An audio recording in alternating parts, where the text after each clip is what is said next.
les avocats sont partis déjà. Très simple. Il vous souviendra, que lors de la dernière audience, le procureur, le parquet général avait demandé un huis clos. Ce que le juge avait totalement refusé.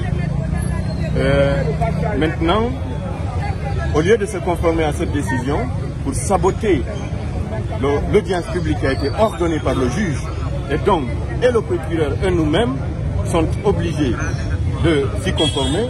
Qu'est-ce qu'ils ont fait ce matin à notre grande surprise? Dès 7 h du matin, ils sont allés chercher des jeunes qu'ils ont amenés et ils ont rempli la salle d'audience. Et à notre arrivée, on trouve que la salle est totalement remplie. Et c'est cet argument qu'ils ont utilisé pour dire que eux, vous, la presse et les militants, sympathisants et proches de Aliouba ne pourront pas avoir accès à la salle. Et donc, qu'est-ce que tout cela signifie? Cela signifie deux choses. Premièrement, c'est que nous, avocats, nous n'étions pas en sécurité dans cette salle d'audience. Moi, personnellement, j'ai posé la question à l'un d'entre eux. Que faites-vous ici? Est-ce que vous êtes d'un cabinet d'avocats? La personne qui m'a répondu dans la salle, il me répond, qu'est-ce qu'un cabinet d'avocats? Rendez-vous compte, c'est des personnes qui n'ont aucun intérêt à participer à ce projet. Ça, c'est un. La deuxième chose, c'est que M. Ba, en personne, n'est pas en sécurité dans ces conditions-là.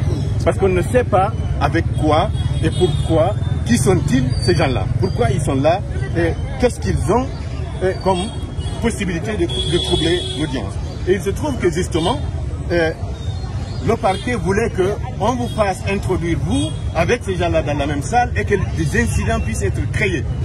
Et à partir de là, ils vont dire, vous avez vu, on avait demandé le huis clos, vous n'avez pas accepté. Donc vous avez vu les conséquences.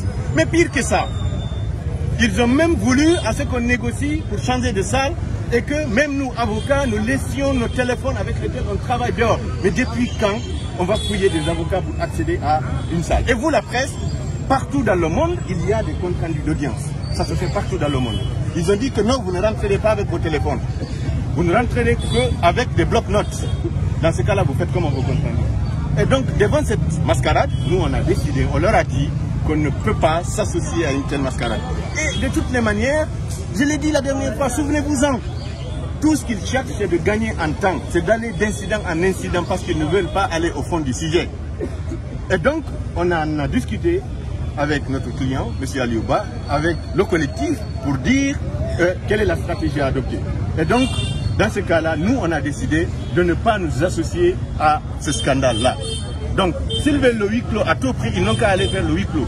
Parce que figurez-vous, tout porte à croire que le parquet est devenu un avocat de quelque chose dont on ne sait pas d'où ça vient.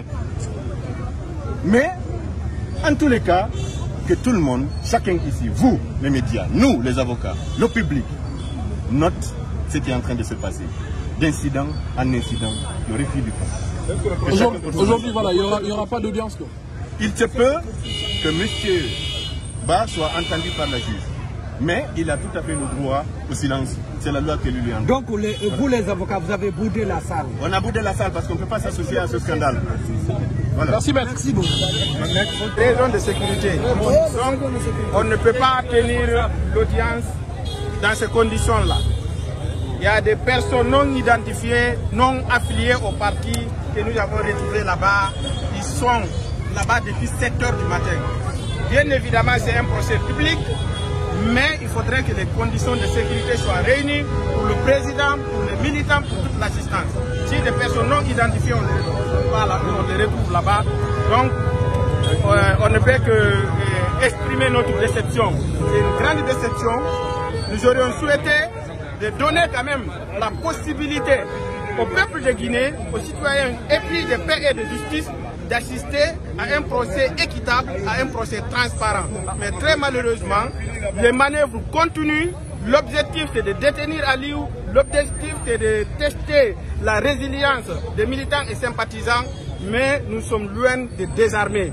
Nous allons vraiment nous mobiliser jusqu'au bout. Nous allons rester debout pour la libération du président, l'histoire du Gérard et le peuple est témoin. C'est Diallo Ibrahim. Les avocats ont boudé l'audience pour des raisons de sécurité. C'est ça qu'il faut retenir. Mais dans le projet se poursuit ou quoi? Pour le moment, on n'a pas d'informations. concernant la continuité du procès.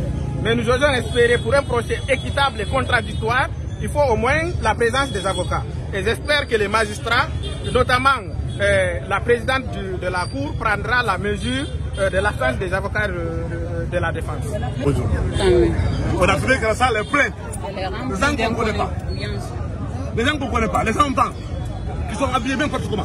On ne connaît pas s'ils sont armés ou pas. Ils vont faire le procès là-bas, ils vont commencer à faire les bagages, ils vont chez la famille.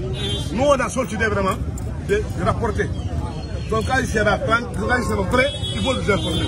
Je demande tout le monde de rentrer à la bout de Dieu. Tous ceux qui sont venus à cause de la loi rentrer sans violence, sans bagaille. Hein? Est-ce que les avocats ont dit la rencontre?